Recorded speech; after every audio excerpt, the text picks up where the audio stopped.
Hello guys, it's going to be a quick one today. I'm going to talk about the Android logging system. This is going to be a back to the basics, basically a real quick video just to kind of get you a good understanding of what you can do with the Android logging system. So if you want the source code for this, you can come to github.com/foamyguy/Android login example. But honestly, it's real basic. If you just follow along, you could probably type it in. So you can download that, or you can just type it in. I already got it downloaded here. I'm going to go ahead and get it imported real quick. Let's see, here we go. Logging, finish, and let's go ahead and rename that to logging. Okay. Oh, okay. So here's a good chance to explain something. One of the common errors you might see if you're developing for Android. So when you import projects, sometimes or every now and then, you'll get this little pop-up here in the console. It says Android requires compiler compliance level 5 or 6, found 1.7 instead, and it tells you right here how to fix it. It's a pretty straightforward one. Please use Android tools, fix project properties to fix it. So that's what you got to do right there. And how you find that is right-click, Android tools, and fix project properties. So there we go, and that'll fix that for you. That's a bug that you'll see pop up sometimes when you import stuff into Eclipse. So let's jump into the main activity here.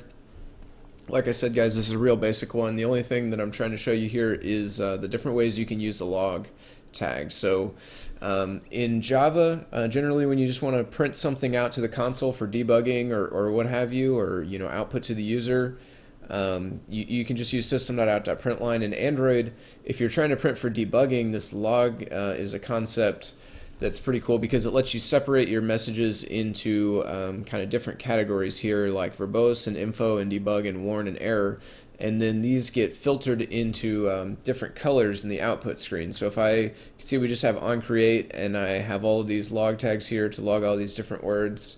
So if I run that, you'll see my cat log. Let me run it one more time just with a clear log here so we can see just one instance of that program running.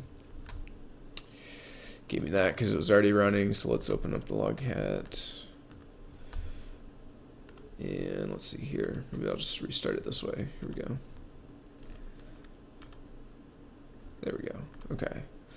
So you can see a few things off the bat here. It gives you a session filter when you go to run a program, and that will generally log lots of the things that have to do with your program. You can see here's all of my outputs right here: verbose, info, debug, warn, error.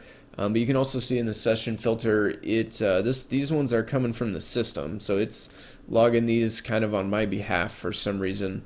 Another thing you can do is make your own filter based on the tag. If you use this plus button here, you can type a filter name and a log tag name, and that log tag right here, this column log tag, matches up with whatever string you pass as the first parameter inside these methods. So these methods are log dot, and then there's 5 different ones: .v, .i, .d, .w, and .e. And those stand for verbose, info, debug, warn, and error, which are just like kind of different levels of severity, basically. Like you use, debug if you're just trying to get the value of a variable or something, and you use error if something went wrong. It's pretty straightforward stuff. So you can see I made a string variable here, tag. I set it to logging example, so that's why in this logcat window it shows up as logging example. I can make a filter for that. And then the other thing I can do always is see kind of everything on the system if I click this all messages. But generally it's nice when you're working on a specific program to filter your stuff out so you don't have to deal with all the stuff that comes from the system. So real quick, these columns contain some pretty cool stuff. Timestamp is nice if you want to see what order things happened in. These are like process ID. That's not terribly helpful most of the time.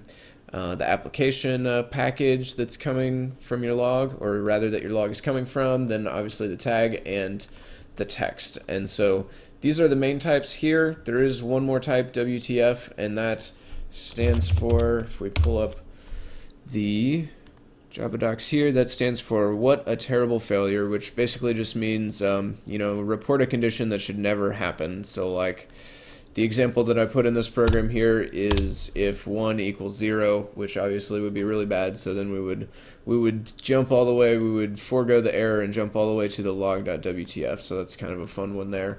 But that's going to be it for this one, guys. I hope this was helpful, gave you a good idea of what the log is and how you can use it. You can check out kind of these different colors, spit your variables into here, find out what's going on inside your program. So hope this was useful, and thanks for watching.